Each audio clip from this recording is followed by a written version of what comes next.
Tuesdays at Papa Murphy's, you can get large signature or thin crust pizzas for just $12. We call it Take and Bake Tuesday. Talking $12 Take and Bake Tuesday? Yeah, that's today's topic. It's terrific for tuning up a tiring Tuesday through a tasty $12 treat. Truthfully, Take and Bake Tuesday tops tossing back tacos. Tell that taco to hit the trail. It's Take and Bake Tuesday's time to triumph. Time out, this is turning into a tongue twister. Totally tis. So just try Take and Bake for $12 every Tuesday at Papa Murphy's. Change the way you pizza. This podcast is for informational purposes only and should not be considered legal, medical, or mental health advice. The views and opinions expressed do not necessarily reflect the official policy or position of the podcast and are not intended to malign any religion, group, club, organization, business, individual, anyone, or anything.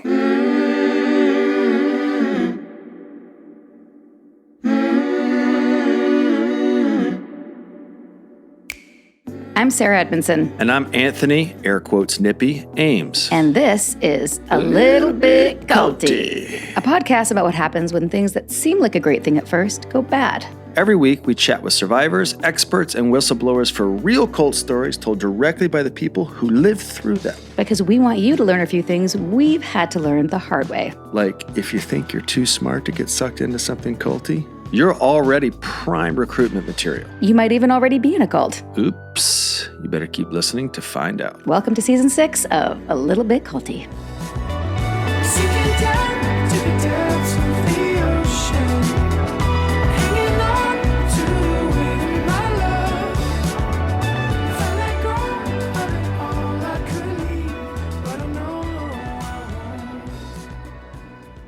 Hello, everybody, and welcome back to another episode of A Little Bit Culty. This week, we're exploring the story of Anna LeBaron and her escape from a polygamist cult run by her own father. And not just any polygamist cult, Nippy. Anna and Celia's father, LeBaron, earned the title of the Mormon Manson back in the day. That's quite a title. Yes, Mormon Manson, known for ordering members of his own cult to murder other members based on an old doctrine of the Mormon Church. Crazy story, but this isn't the first time someone's claimed to have a direct line to God. Yep, sounds familiar, right? In this case, Ervil evoked blood atonement, an old and mostly abandoned principle from Mormonism, where sinners must shed their blood to atone for their sins. Essentially, it meant that anyone who sinned enough in the eyes of Ervil required the death penalty. Good God. Yeah. I know. Through blood atonement, Ervil ordered the deaths of at least 25 people connected to the cult. Ordering murders. Does that sound like something God would tell you to do? Nope. Sounds a little more like an organized crime more than it is a religion. Not mutually exclusive. An offshoot of another Mormon polygamist sect, Ervil founded the Church of the Firstborn of the Lamb of God in the 1970s. That is a mouthful. The Church of the Firstborn of the Lamb of God. Wow. He used intimidation, coercion, and murder to keep his members in line. He even orchestrated the murder of his own brother when he didn't agree with his doctrine. That's pretty intense. Imagine there were some family dynamics that went along with this. Imagine reunions. No, we don't have to imagine. Today we are talking with Anna LeBaron, the daughter of Ervil, who fled the abusive cult when she was only 13. Her sister Celia joins us as well. Anna was just a kid and Cecilia wasn't much older. Nope. It was an incredibly brave choice. In 2017, Anna published the memoir, The Polygamist Daughter, detailing her experience in the cult and shedding light on its inner workings and leader, a man she barely knew. Earlier this year, Anna also appeared in Hulu's docuseries Daughters of the Cult, a 5-episode deep dive into Ervil LeBaron and the polygamist cult. We really enjoyed watching this. I preferred reading the book first and then watching the documentary so I could see it all come to life, but it was also very wild to see that this is gripping read and a gripping watch. These are real people. This is their lives. Right. And I'm curious to learn more about Anna's experience, in particular, reasserting her identity despite the family name. Well put. A very infamous family name. Let's hear from Anna and Celia LeBaron.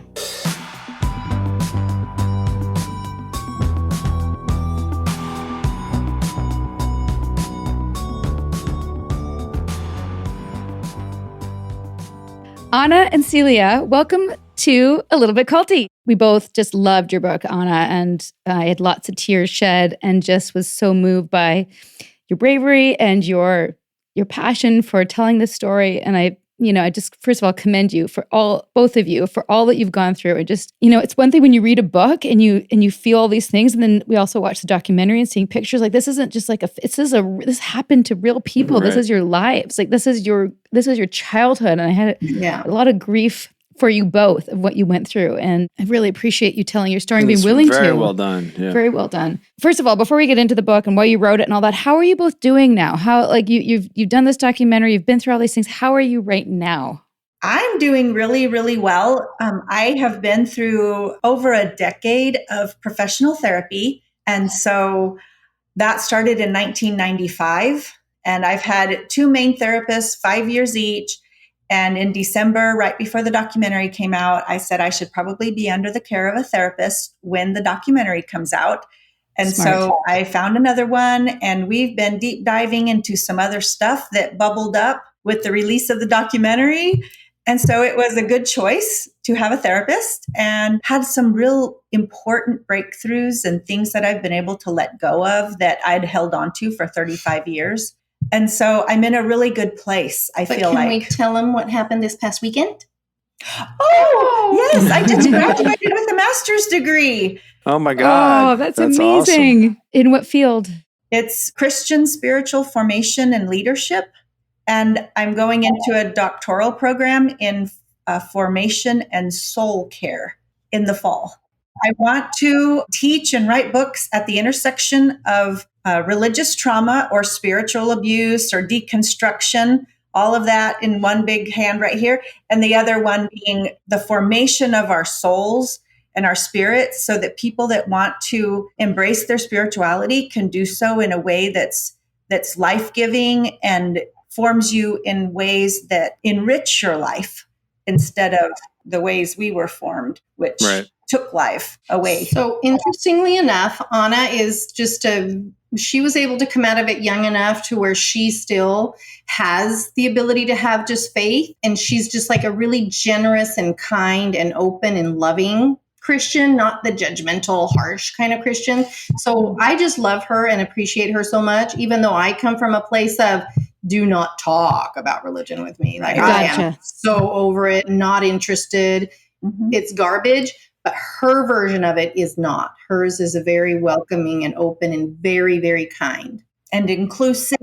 And, all the things that you want to see in people that are expressing spirituality, all the things you want to see, real love, real joy, real peace. So, Anna, what was the motivation for you to write your story down? And experiencing this as a child is one thing, but what was the process of reviling, re-examining the experience as an adult in hindsight? There is a whole stack of books, several feet high, written by the adults and the people and journalists and news people, just talking about all the salacious things and the murders and the polygamy and who killed who, when, why, and where. And what was missing from that conversation was the perspective of a child born and raised in that environment and the ways it shaped and formed us. And so that was my motive. And that's the perspective from which I wrote the book. So in the documentary that just came out, you can see that we're talking about everything that happened. They're naming names and saying what happened. In my book, I did my best to tell my story from my perspective. And so in the reading of the book, if I don't know something, generally my reader doesn't know, because I wanted people to feel what it felt like to be me growing up like that. I thought you did a great job, because how you revealed what you were in the periphery of with what you knew, I went through and didn't even realize how bad it was until you started revealing, oh my God, she was in this and this and this. And wait, your whole life you were on the run from the FBI and you didn't know it? It was amazing way you wrote it, way you constructed it. For me, now that the book is out, my story from my perspective, and now that the documentary is out, where it gives this overarching story of our lives, but also including the history and the things that happened that were swirling around us that we didn't know about. Mm-hmm. It reveals all of it. I feel like, my story is outside of me now. And it has been so freeing for me to not feel that urge to tell it because for many, many years, I had the urge to write the story and to write the book, but I had no idea how to start. Mm. And I'm free of that. It's all out there. That's great. And I can move on with my life, this really good life that I have and this really good space that I'm at. I'm now a grandma. I know that I don't look like a grandma. No, definitely not. I have a 5-year-old granddaughter and another one on the way. And I'm just in this really great space and life is good. And I'm on the other side of all of it. That's awesome. What a beacon of hope. And it's such a contrast to the image on the cover of your book where you're this sweet young child and you're being censored and you're being censored your whole life. Yeah. Yeah. What a great cover. I love it. There were things we weren't allowed to see and there were things we weren't allowed to say. What a juxtaposition to you being able to speak so freely now. So take us back there and then we'll come back to you, Celia. Before you were 13, as you were on the run, you didn't know this. What was life like amongst the fear and the being transported to different cities and never knowing where your mother was, not knowing your father? Tell us a little bit about that world. We lived a life characterized by fear, chaos, and insecurity. Our mother was gone often, and our teenage sister would be left to care for 6 or 8 kids at times for days, sometimes weeks. We moved so often that we didn't even take anything with us. We had a few belongings that we could put in a little cardboard box on the side of the living room wall. And that was our stuff. And we rarely had good furniture. Sometimes people would find it. I mean, we were so poverty stricken, like abject poverty. We had to dumpster dive for food in the back of the grocery stores. We robbed the Goodwill boxes. Like I was in in the dumpster, in the Goodwill box, handing out stuff to people waiting outside. And that was the clothes that we wore. We had to just hope something fit. My first taste of a Yoplait yogurt was from the dumpster. And, it was just a life that nobody should have to live. Childhood developmental trauma characterized everything about our lives. All the developmental milestones that you want for children to go through and experience. We didn't have adults that were paying enough attention to know or do any of that. Our siblings, we raised each other. And that's why, in spite of our differences, in the way that we are and, our beliefs and all of that today, Celia and I just are thick as thieves. But we're not thieves, Oh, yeah, let's not say that. But, in spite of all the differences, our siblings, we just adore one another. And I think you could see that in the documentary, the way we interacted, because 2 of our sisters and our brother Hiram came along. He calls himself the non-daughter of the daughters of the cult, Right. So it's so sweet. We raised each other and we're attached to one another. And, I didn't have a mom that I was attached to. You couldn't be attached to her because it wasn't possible. She had to leave too much and too often. And I didn't even know my dad. I met him for the first time when we lived in Mexico, when the Mexican police raided our home. That was brief. That was what, like a year? Is that right? No, not even that. Just a few weeks. So I remember weeks of what? Spending time with my dad. Oh. Like I met him, spent time with him twice during that very brief period. And then he was poof, gone again. And then that was the end. How many of his kids did he have? 56. He has 51 biological children. My mother had 5 children from her previous marriage. So between our mother and our father, there's 56 of us. Wow. But polygamist math is hard. It is. If you count the stepchildren then that came in, other wives from their previous relationships, there's 65 of us or so. Celia, would you tell us a little bit? And by the way, Anna, I really appreciate how in your story, you really focus on your story. You didn't tell other people's stories. And you were very mindful. Very mindful of that. And I didn't find out till later that your mom was married and that man brought her into the fold, and that's when she met Ervil and fell in love. Is that right, Celia? That is right. So our mother was married. She had 5 children. was living with her husband and children in Arizona, and a preacher came into town, and her then husband, went and listened to this preacher, and he was teaching that the Mormon Church, the Church of Jesus Christ of Latter-day Saints, the modern day, what some people think of as the Mormon Church, had apostatized from the truth. They weren't living the fullness of the gospel that Joseph Smith had brought to the earth. So, and Joseph Smith was the founder of that church, and they had set aside so many of the doctrines and teachings and beliefs, and were not living the fullness of the gospel anymore. So they had apostatized from the truth. And this preacher had the real truth. And he had an organization formed, a church formed in Mexico, and was gathering people to this true church. And my mother's husband at the time converted. He could see the truth of it because this preacher was very, very knowledgeable and could show how the teachings were divergent from the original teachings that were brought.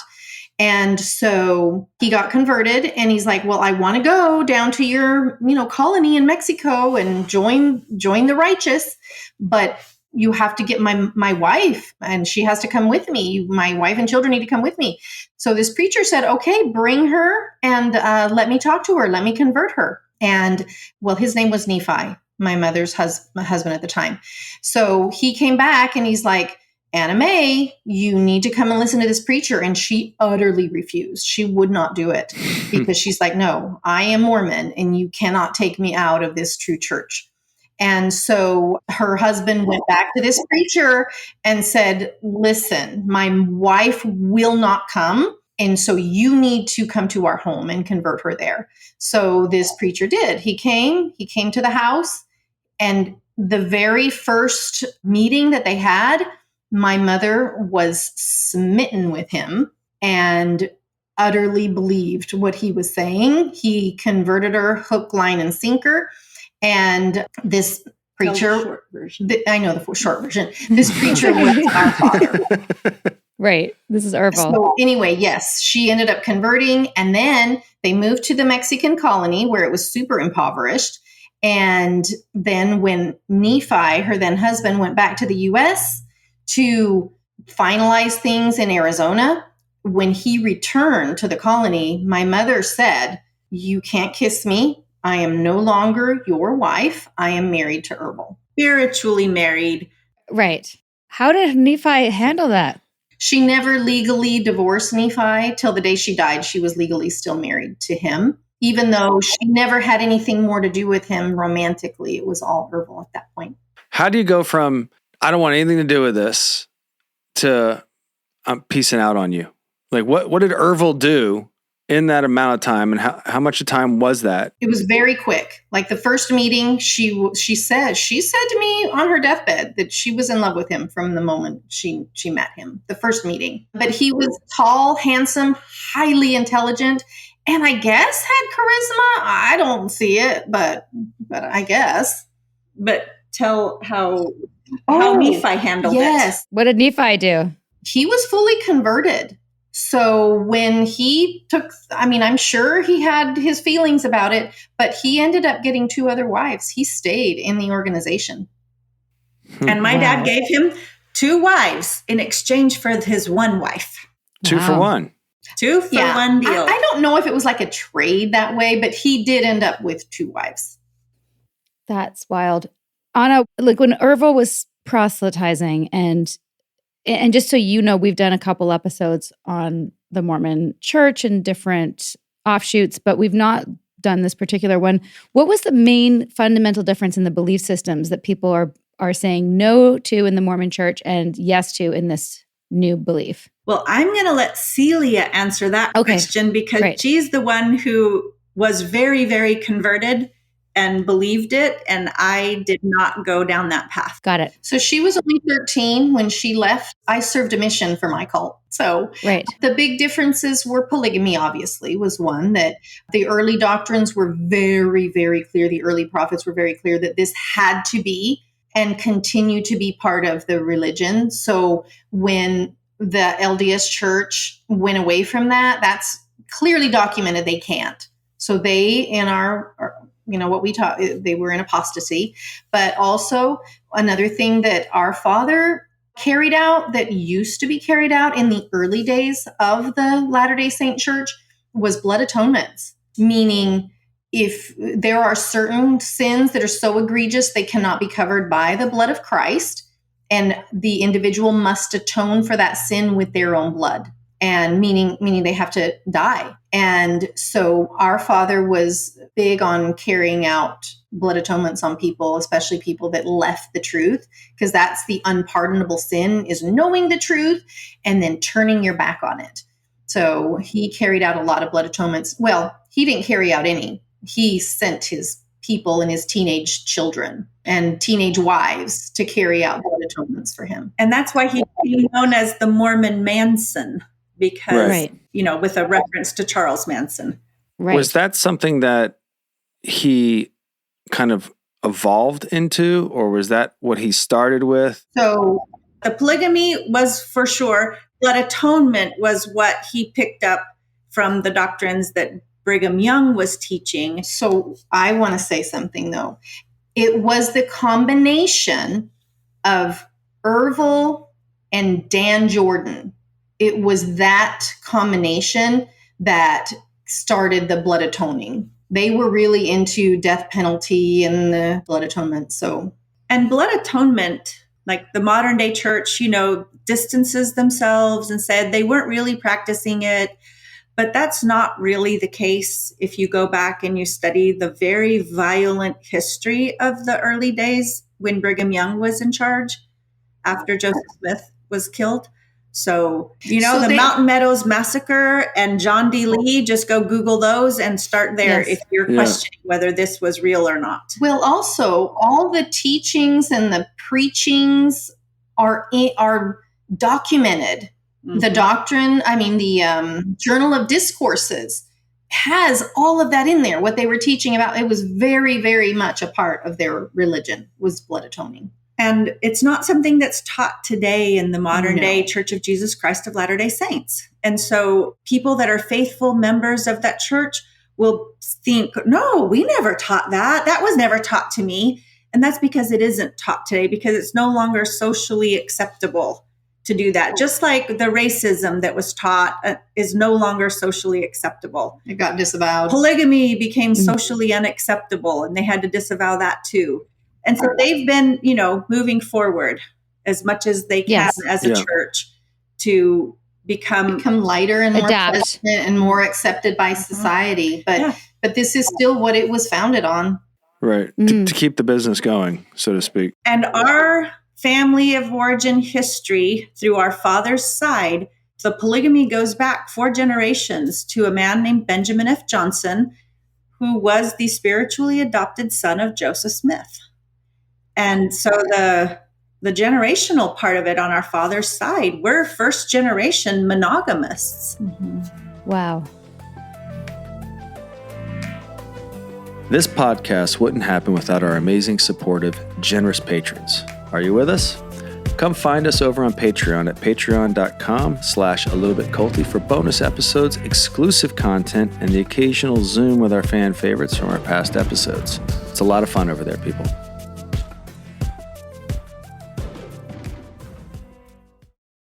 Meals bring people together, but for many families, providing their next meal can be a challenge.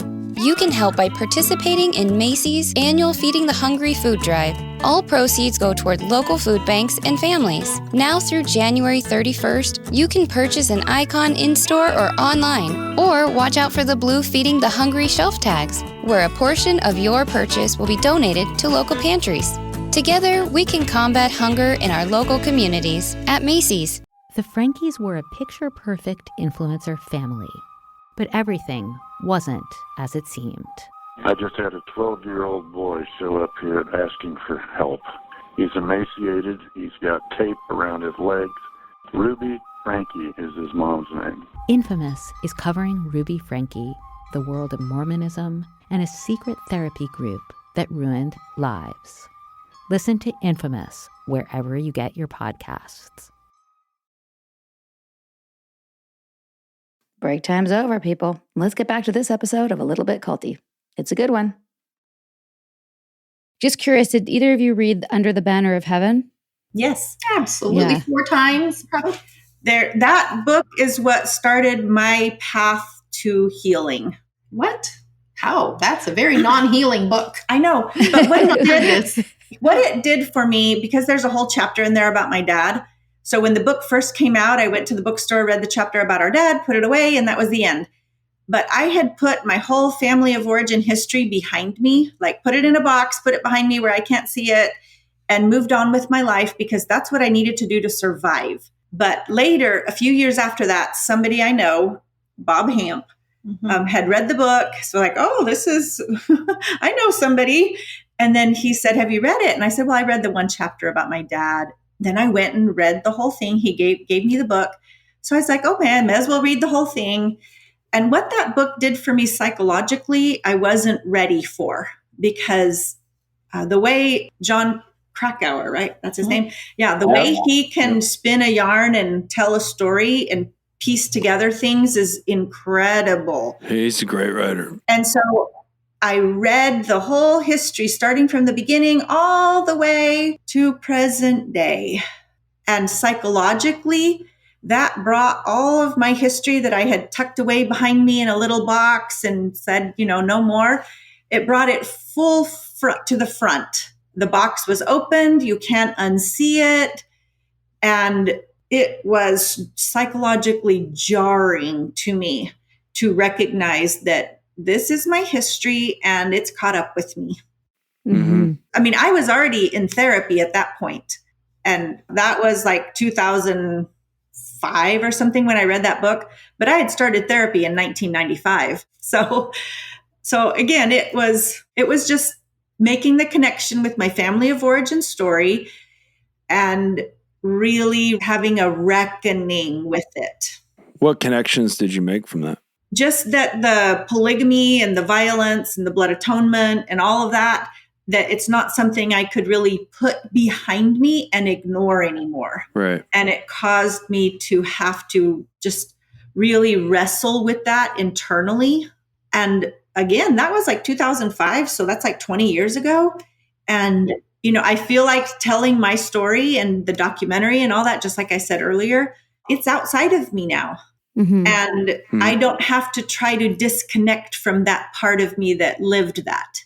I have integrated that younger part of me and the younger parts of me.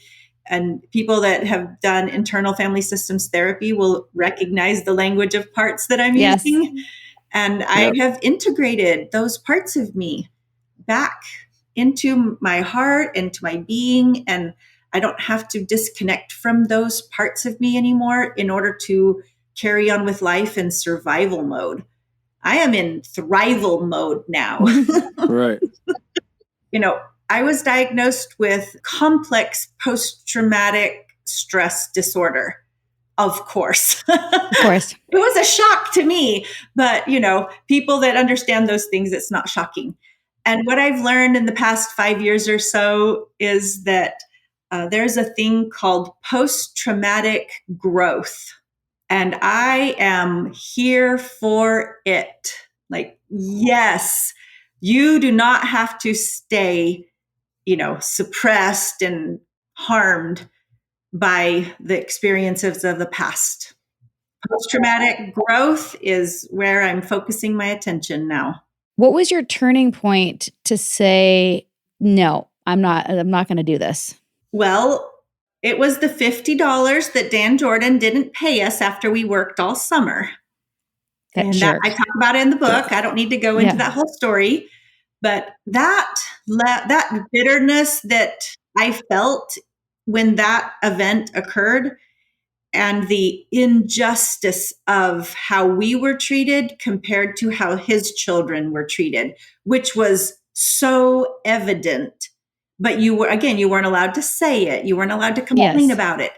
So when we moved to Houston and we were under the care of Mark and Lillian, who were leading the Houston branch of our cult, he was more benevolent. He paid us for our work, not a lot, $5 a week. But when you've never had anything And then you're given $5 a week. And I'm a saver, so I could save up for 6 weeks or so and then go into the mall and buy a pair of Gloria Vanderbilt jeans with the little white swan stitched on the pocket, and then they fit.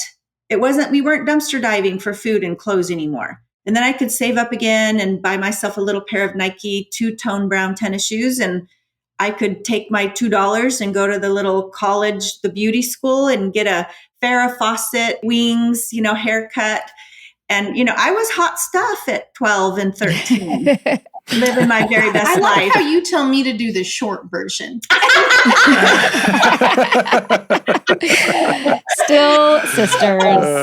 Still sisters. So it was That's great. It was mom saying we're going back to Denver where it was super abusive and That's my story. Go ahead. And she's telling my story. And the audience doesn't know that it's her talking, not me. No, I'm just trying to shorten it a bit. So when my mom decided to go back to Denver after my dad died in prison, I was like, not just no, hell no. I love that part of the book. Sometimes I have swears, but also that was really the internal thing was no way. And I ran away from home. I didn't know I was running away from a cult. I didn't even know I was in a cult. Right. I just didn't want to go back to Denver and to Dan Jordan and to the severe abuse that we experienced there. I was so glad you got away when you did. And it is hard to encompass so many things into an hour. It's true. And, there's a 6-part docuseries, your book, which we listened to on Audible. Like all of this tells a much fuller, richer story. But in terms of the key moments, you have this, and it's true, there's nothing like injustice to really plant a seed of like, even if it's internal. It planted the seed of bitterness. Yes, you were not okay with it. And then you had this, and thank goodness Mark and Lillian took you in. And I was so happy that you had this alternate life that you could start to flourish in. When did you figure out, because you said you didn't know it was a cult, when did that recognition occur? I found a book, Living with Mark and Lillian, a couple of years into it, called The Prophet of Blood. And it's written about our family. It was hidden and tucked away in a cupboard or a drawer or something. And I found it and hid it and ran upstairs with it and spent about 24 hours like reading every word of it, completely shocked that all these people I care about that just disappeared are dead, and people that I cared about were the ones doing the killing, and all this stuff about my family, and all these people were tried and some acquitted, and my dad was convicted and sentenced to life. Like, this was shocking. I'm a teenager, eye-opening. Like, all of a sudden, everything about my childhood made sense. Whereas before, nothing made sense. Mm-hmm. Right. And I just had to finish reading the book, swallow it all down and go, gulp, and then go and put the book back where I found it so that I wouldn't be discovered, because I didn't know how to process any of it. So as a teenager, I'm on my own processing this information. And the people I lived with knew all of this stuff. They were part of it. They were in the book, but they were out by that time. Yeah. So they were but they protecting couldn't you. tell people they were out because they didn't want to get murdered. Right. Because saying you were out put a target on your back. Right. So it was at that point that I realized, oh, no. When I realized I was in a cult was when I read Kingdom of the Cults. And this book from the 80s, just like, oh, there's the Mormon Church and there's LeBaron. And like, oh my gosh, I was in a cult. And your dad was the leader. Here's a funny story about that. When I was in Mexico with Ramona by living in the little beach house when I was 9 and turned 10, and she made me pancakes for my birthday, I was reading a Newsweek, I think, article, U.S. News and World Report, something about the Jonestown Massacre, and was thinking to myself, oh, those poor people in a cult. We've had those moments. Yes, we've had those moments. And I'm wondering, like, we've obviously not covered all the bits of your childhood, but when you were 9, you were sent away to live on your own, away from your mom, because Ervil had this revelation that his kids were in danger. And there was this time where you were, away from your mom and you were meeting potential suitors that you didn't understand. Did reading the book fill in the gaps of what was happening for you, like that you were actually being groomed? Yes. That's when I realized that our dad was using his daughters as pawns to gain favor with the men to go and do his bidding. Celia, what was going on for you during this time, and how did you snap out of it? What was your wake up? So I wouldn't say I had a real wake up, but there was so much abuse. And I was an adult when I finally got out. I was 19 years old. You would call me an adult, but I was more like a 14-year-old because we were so limited and so controlled. But it was my need and my desire to be educated. So we sometimes were in school, sometimes we weren't in school. We missed a lot of school, but I always loved learning. So I always begged to go to school wherever we were. I did some of my schooling in Mexico. Most of it was in the US when I was in school. But kids were often taken out to work full-time in the warehouse, like literally 12-hour days, 6 days a week. Some of my siblings didn't go past second or third grade. But I was really lucky in that I would always beg to go to school, and I was usually allowed at some point to go. And I was a really good student. I was in honor society. And so when I finished my junior year and I served this mission in Utah to convert LDS people to the true church. When I got back from that, I wanted to finish my senior year and I was not allowed to. And I'm doing the short version because I had received a terrible beating. And again, I'm 19 years old. I don't have money. I don't have a bank account. I don't own a car. And all I wanted was just to finish my high school degree, get my high school diploma. And they wouldn't let me. Refused. They wouldn't let me. And I just cried and cried to my mom and just said, please talk them into it. Just one more year. Let me just get my high school diploma that I worked so hard, for. And finally, she, under her breath, said, I guess you better go, because I said, I can go to Houston and with other members who had, other excommunicated members and apostates, and go and finish my diploma, which is what I wanted. And they wouldn't permit it. So that was my point of, I'm out of here, but I still believed everything. I thought I was choosing hell. I thought I was being very selfish and choosing hell over the kingdom of God. And they had to ostracize me. I didn't speak to my mom or any of my siblings that were in the cult for over 3 years. But that was my final breaking point. Anna got out long before I did, several years before I did. She loved her, and she was just a child. So she wasn't considered like an apostate because she really was never really converted. So there was hope for her. Absolutely. And I found out later that mom would call her every year on her birthday. That was my only communication with my mom, was on my birthday. She would call me in the evening. And so I never wanted to be anywhere else besides right by the phone, because I knew that my mom was going to call me at some point. And we didn't have any idea. And then the other thing is, in November, I would bake cookies and put them in these little tins and send them to the house. And sometimes they got them, sometimes they didn't. But I wanted that connection, but it was just absolutely forbidden. Correct me if I'm wrong. Being labeled an apostate, you felt like you might be in danger. Is that correct? No. I didn't. At that point, when I ran away, I didn't even know there was a danger. So Got it. When Ervil was alive and in charge, oh yeah, if you left, you were probably going to end up in a grave, in a shallow grave somewhere. Once our father died in prison, it became more dangerous in many ways because it fractured the cult, and different people were saying, oh, I'm the next one in charge. Oh, I'm the prophet now. And it fractured into multiple pieces, and they were all killing each other. And some of these fractures were more violent than others.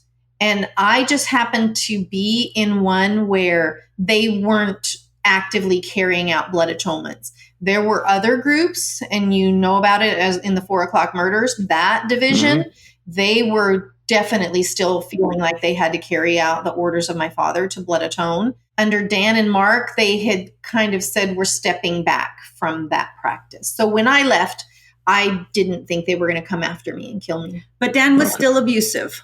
Oh, no, he was a very, very violent man. He was the one that helped organize blood atonements and things like that. I just realized we haven't explained who Dan Jordan is and how did he die?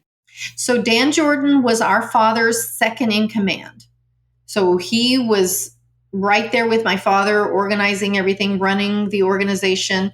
And he was married to 8 women. They were all teenagers when he married them.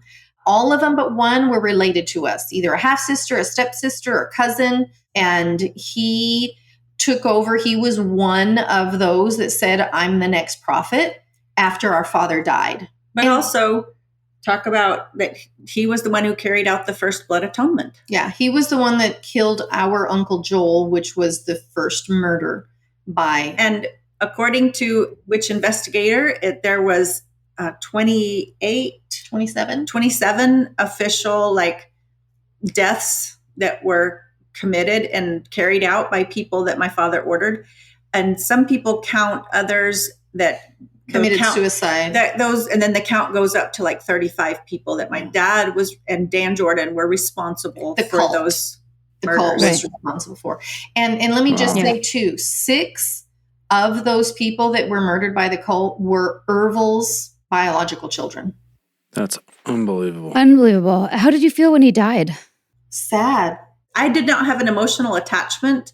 I was 12 years old. So it was like you're watching other people be sad, so you act sad, but I didn't have that emotional attachment. I was devastated. I was 15 when Ervil died in prison, and I did have a little bit more of a connection. I was a little bit older, and I had more memories of him.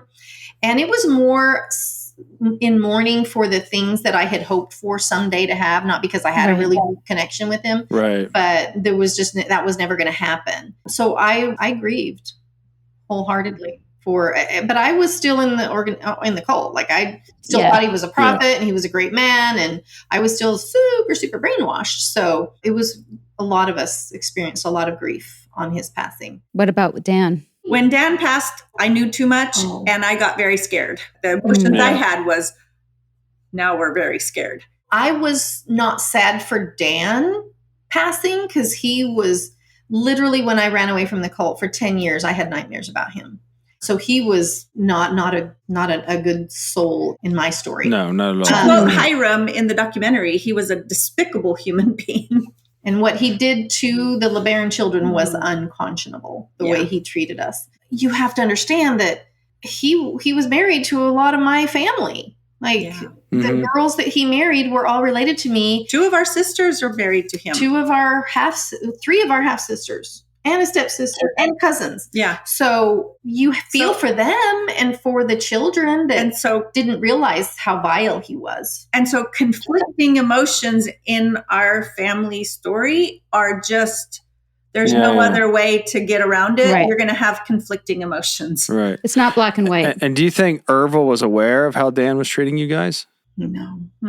I don't think he was. I don't think Ervil was in his right mind enough to be aware of anything except his own stuff. He was always in this celestial realm, thinking about higher things and more important things, not grounded things, and not, about his children. His children and our needs and, none of those things. Right. Has he ever been diagnosed? That would involve going to a psychologist or a psychiatrist. Yeah. And he was the prophet of God on earth. He doesn't need that. So I am certain, and I am not a therapist, but I'm certain he was bipolar. I know he was narcissistic. He had delusions of grandeur. In my view, he had layers and layers of mental illness. I don't think it was just one thing, but he was never diagnosed, so I cannot diagnose him. But absolutely, he was undeniably mentally ill. For more background on what brought us here, check out my page-turning memoir. It's called Scarred, the true story of how I escaped NXIVM, the cult that bound my life. It's available on Amazon, Audible, and at most bookstores. And if you want to see that story in streaming form, you can watch both seasons of The Vow on HBO. Meals bring people together, but for many families, providing their next meal can be a challenge. You can help by participating in Macy's annual Feeding the Hungry food drive. All proceeds go toward local food banks and families. Now through January 31st, you can purchase an icon in-store or online, or watch out for the blue Feeding the Hungry shelf tags, where a portion of your purchase will be donated to local pantries. Together, we can combat hunger in our local communities at Macy's. You've heard from our sponsors. Now let's get back to a little bit culty, shall we? I've said this in other episodes as well, just how astounding it is to hear somebody say, well, I'm the prophet and I spoke to God, so blah, blah, blah, blah. And that people like wholeheartedly believe that. I mean, that's the part that's hardest for me to, like, all the other stuff, the indoctrination, the fear, I can imagine. But for me to hear somebody say, well, I spoke, also because I don't have the same relationship with God, it's just not how I was raised. So it to me, that's just, I can't quite wrap my head around it, especially with all these people saying, no, I'm the true prophet. That's the playbook, right? I'm the true, I spoke to God. Like, I just pictured them on the phone, like, okay, I just got on the phone with God.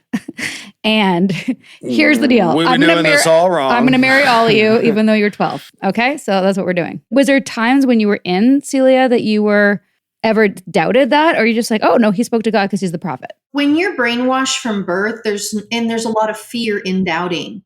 Like, you want to serve and you want to be celestial and you want to be pure and you want to be high-minded. And so I remember having little moments, little glimmers of, oh, well, what if? And then looking around and saying, we're the only ones with the truth? Like, our little tiny group amongst all these masses of people? And I had moments of it, but I would squelch them. Like, God hears all your thoughts. And you don't want God to, you want to be in favor with God. So you put those aside. What a powerful control mechanism. Mind control. It's very real. Brainwashing is real. And when you can take little tiny babies who are dependent on you and start brainwashing them from their very birth, it gives you a lot of power. Like, people want to judge my siblings for the horrors that they did. I'm just saying, Anna and I are good people, and we are just lucky that we didn't do anything horrible. Because, I mean, especially I can speak for myself. I was fully brainwashed, and I couldn't, I mean, I don't know what I would have done if they'd have sent me. And so I have a lot of compassion for our siblings that carried out these blood atonements and stuff. They never would have done that had they had decent parents. They never would have done it on their own. It was not in their hearts to do it. And that they were sent and forced into this out of just pure fear and brainwashing. I think people need to have a lot more compassion for them and understand this is not what they would have ever chosen. You need the compassion in order to understand it. Otherwise, if you don't have that compassion, you don't have the lens to understand it and prevent it from happening again. Which is, by the way, one of the huge reasons we do this podcast. And I think that our audience will have that compassion. The other half of that equation is there are so many victims. Absolutely. And so we never want to just overlook the fact that there are people whose lives were turned upside down by the crimes. Upside down. Yeah. I mean, just devastated. Death and destruction and just countless victims out there. And we feel like those have to be acknowledged as well. That the you can be sensitive to both. That was caused by our siblings.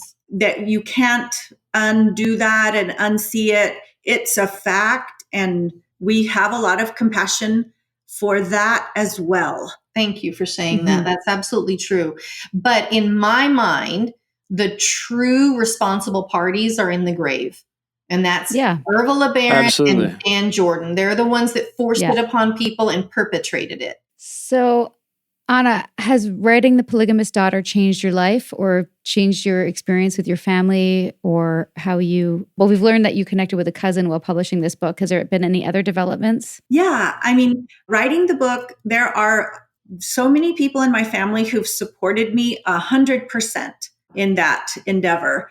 And then there are other people who have been very resistant to the idea that I'm going to bring up the past again and speak my truth, my experience, and that did not appreciate that. And it's for obvious reasons. It brings up the past for them too. And putting it, back into the forefront, just like that book, John Krakauer's book, brought it to the forefront for me. And I wasn't quite ready for that at that point in my life. Me doing this at this point in my life may not be good timing for them. And so I do have a lot of compassion for them. And so there have been people in my family who have distanced themselves from me and wanted absolutely nothing to do with the documentary. I'm not going to touch that with a 10-foot pole.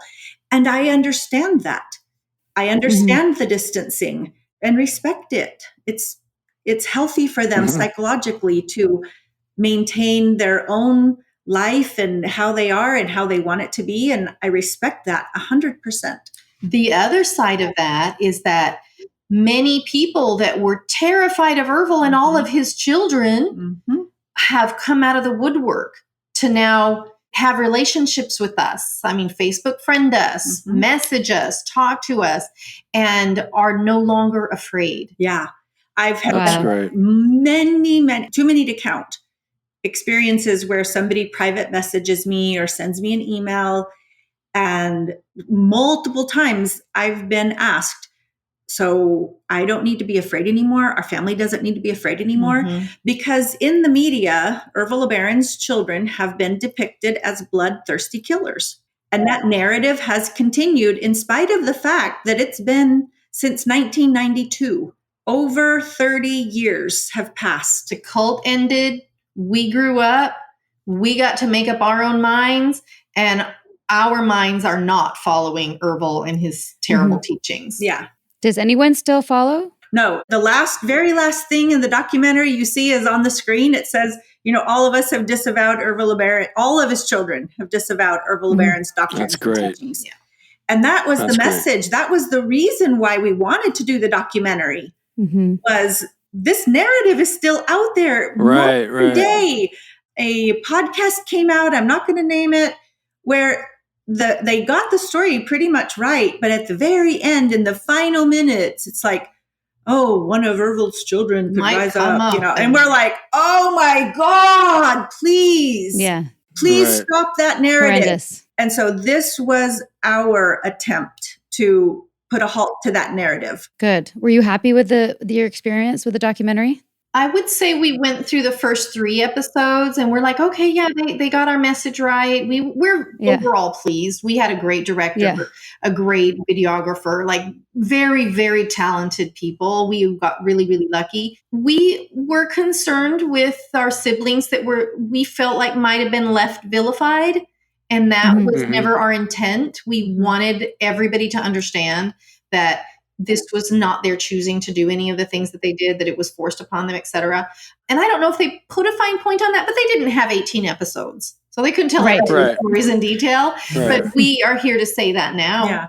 So there was one line that they left in that we were absolutely livid about. And then there was one line that they cut that I'm still absolutely livid about. So what was it? Now I don't know that saying bad things about who we're not saying bad things about them. Very pleased. We loved it. We're so happy and pleased with it. You could have both feelings. You can be pleased and wish they had included the line. But the line that they cut, that in the ways that we were talking about our siblings and trying to help people understand how you can be so indoctrinated and brainwashed that you do these things. I said at one point, we can't speak for our siblings, meaning the ones who had done these things. I can't speak for them, but I sure can speak up for them.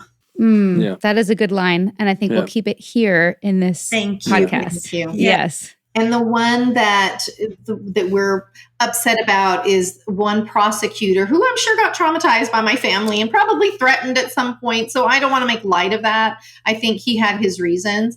But he was the one who said, oh, but the Book of the Covenant is out there and one of Ervil's posterity might rise up and start carrying out blood atonements again.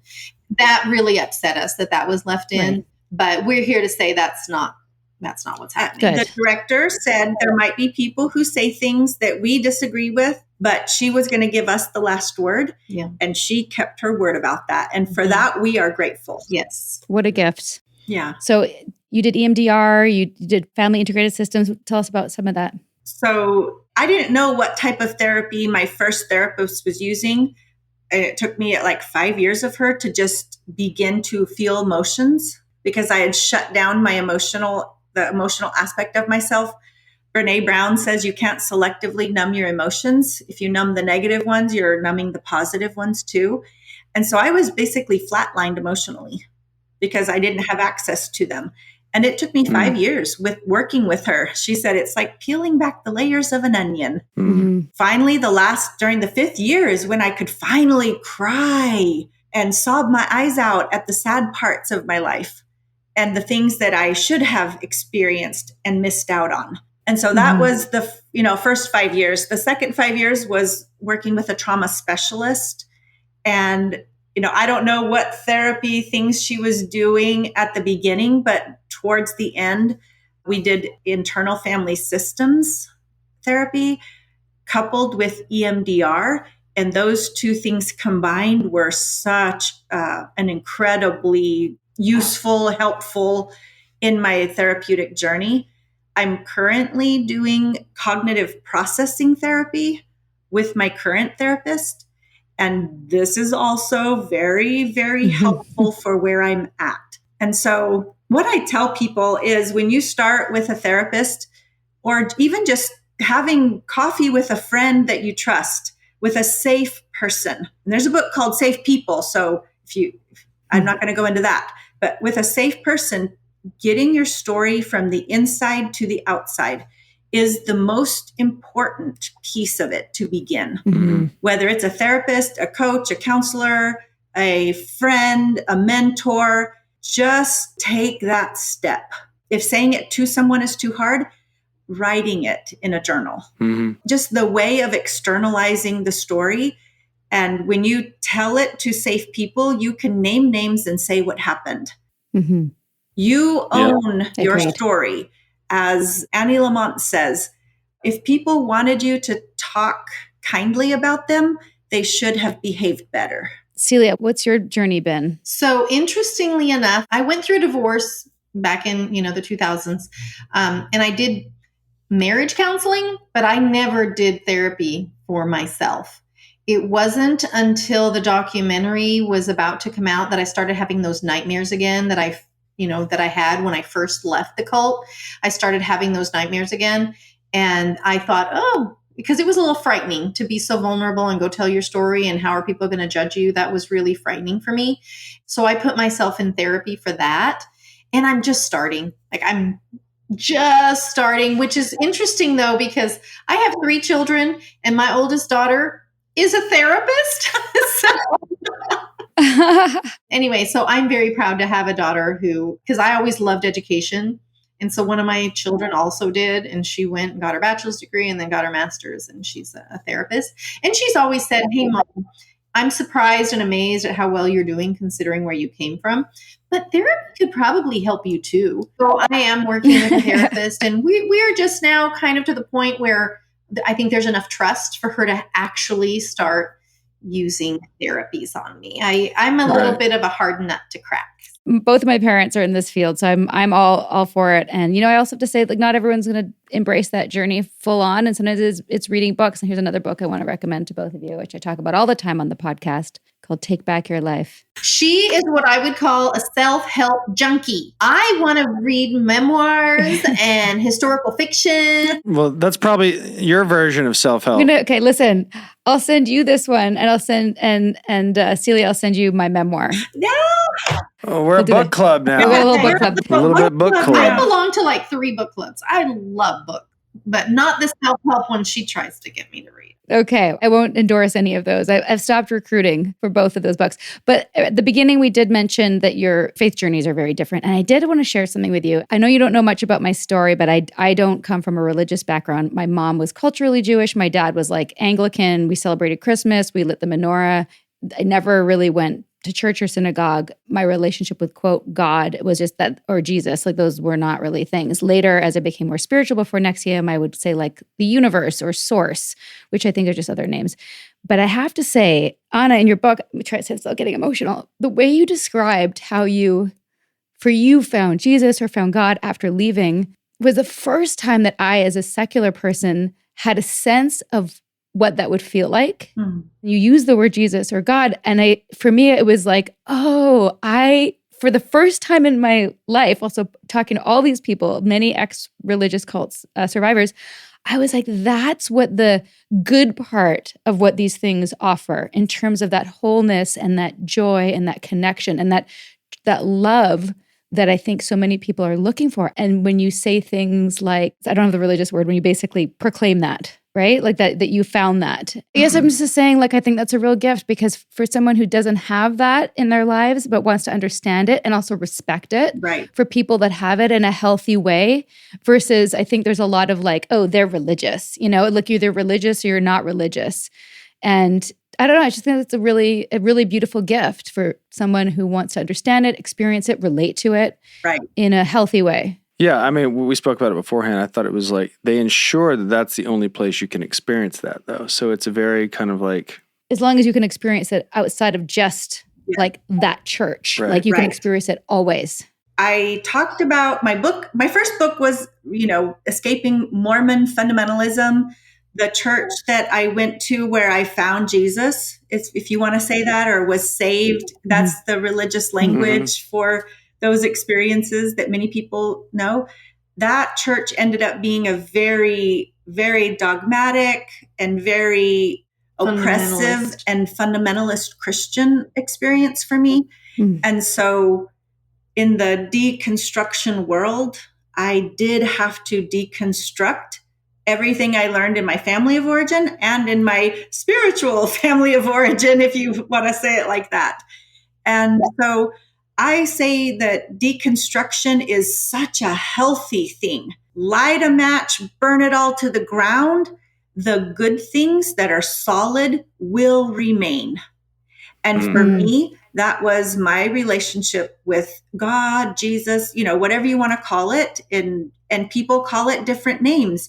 And it's okay to use different language for those experiences. And so for me, let's burn it all to the ground and see what remains. And I'll sit next to you and light the match, And the good stuff will always remain. Love will remain.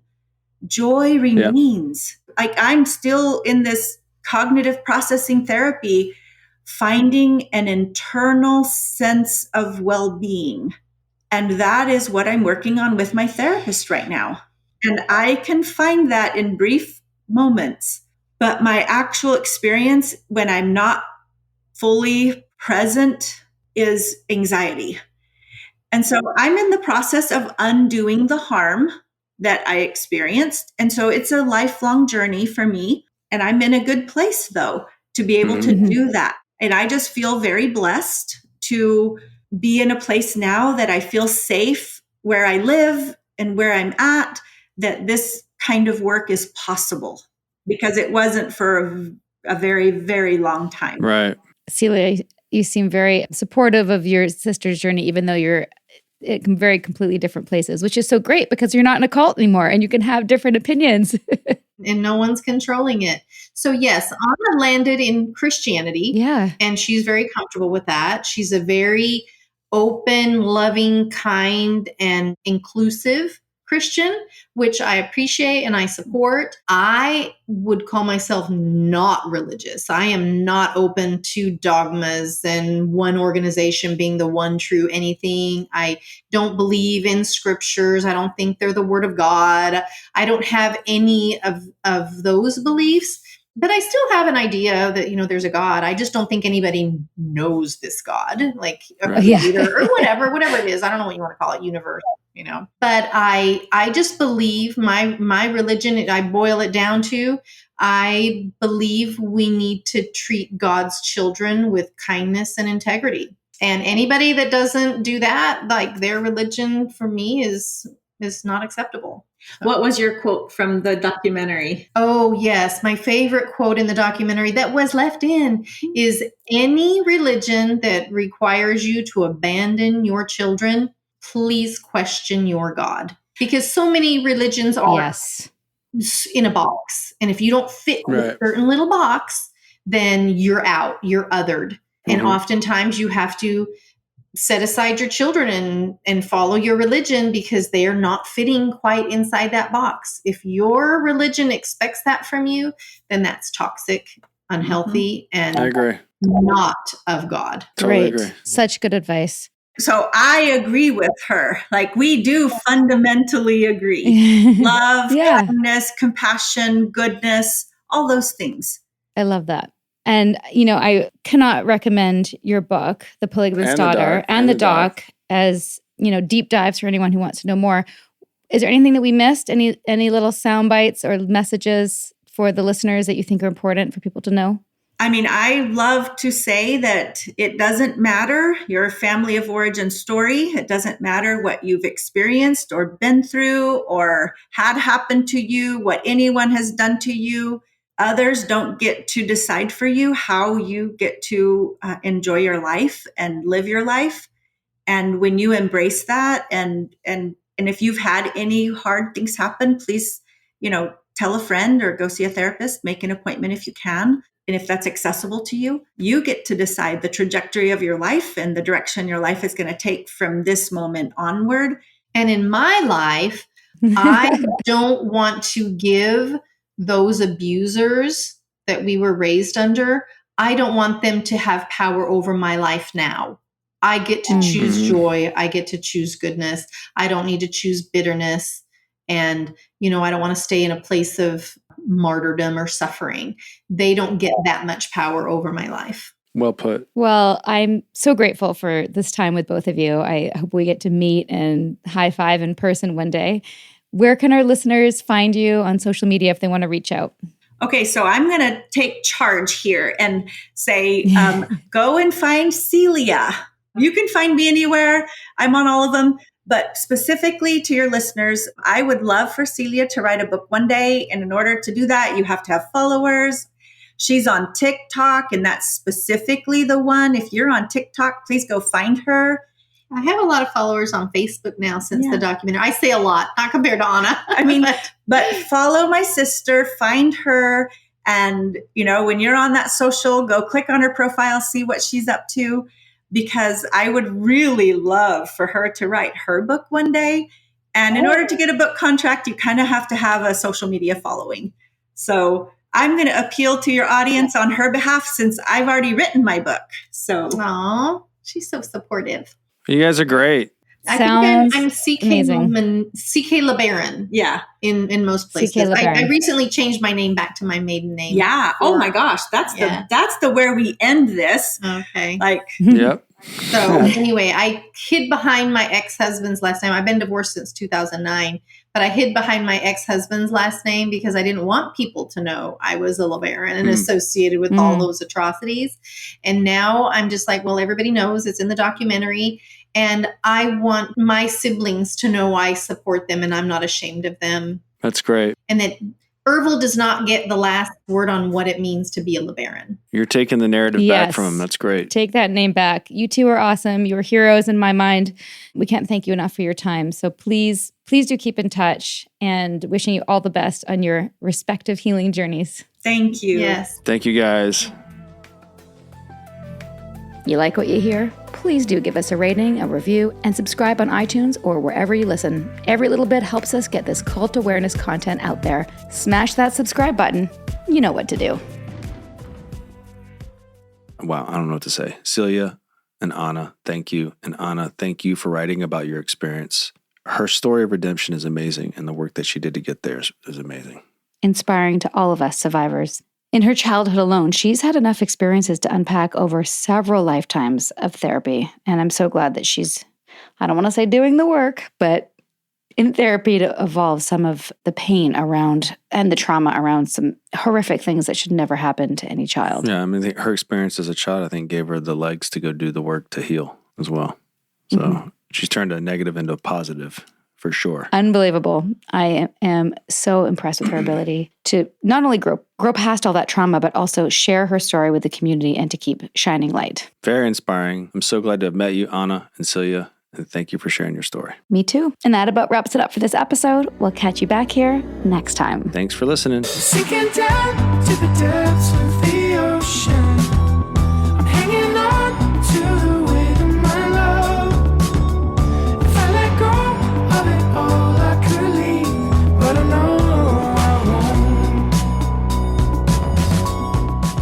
Thanks for listening, everyone. We're heading over to patreon.com/alittlebitculty now to discuss this episode. In the meantime, dear listener, please remember, this podcast is solely for general informational, educational, and entertainment purposes. It's not intended as a substitute for real medical, legal, or therapeutic advice. For cult recovery resources and to learn more about seeking safely in this culty world, check out alittlebitculty.com/culty resources, and don't miss Sarah's TED Talk called How Cult Literate Are You? Great stuff. A Little Bit Culty is a Trace 120 production, executive produced by Sarah Edmondson and Anthony Nippy Ames, in collaboration with producer Will Rutherford at Citizens of Sound and our co-creator and show chaplain / bodyguard, Jess Temple Tardy. And our theme song, Cultivated, is by John Bryant.